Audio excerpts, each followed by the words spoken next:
এক বছর আগে মার্কিন প্রেসিডেন্ট ডোনাল্ড ট্রাম্প হুঙ্কার দিয়েছিলেন যে বিশাল শুল্ক আরোপের মাধ্যমে তিনি চীনকে কোণঠাসা করবেন।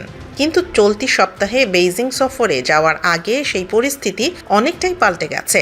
মার্কিন আদালতের একের পর এক রায় এবং মধ্যপ্রাচ্যে অজনপ্রিয় ইরান যুদ্ধের চাপে ট্রাম্পের সেই কঠোর অবস্থান এখন অনেকটাই ম্লান। বিশ্লেষকদের মতে এবার ট্রাম্পের লক্ষ্য কোনো বড় বিজয় নয়, বরং শিম, গরুর মাংস আর বোয়িং বিমানের মতো ছোটখাটো কিছু বাণিজ্য চুক্তি এবং ইরান সংকট সমাধানে চীনের সহায়তা পাওয়া।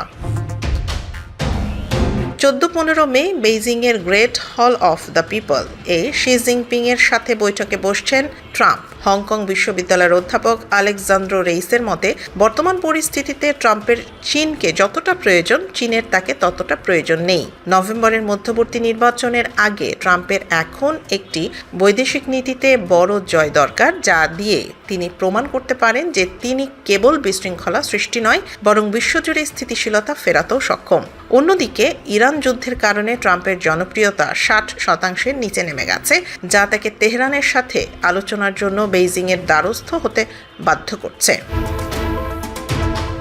তবে বেইজিং এই সহায়তার বিনিময়ে বড় কিছু দাবি করতে পারে। শি জিনপিংয়ের এজেন্ডার শীর্ষে রয়েছে তাইওয়ান ইস্যু। চীন চায় আমেরিকা যেন তাইওয়ানের বিচ্ছিন্নতাবাদী এজেন্ডাকে সমর্থন না করার স্পষ্ট প্রতিশ্রুতি দেয়। এছাড়া চিপ তৈরির সরঞ্জাম এবং উন্নত প্রযুক্তির ওপর থেকে মার্কিন নিষেধাজ্ঞা তুলে নেয়ার দাবিও জানাবে বেইজিং। অনেক বিশেষজ্ঞের মতে এই সফরের সবচেয়ে বড় অর্জন হতে পারে একটি লোক দেখানো যুদ্ধবিরতি, যা দিন শেষে চীনের জন্যই বেশি সুবিধাজনক হবে।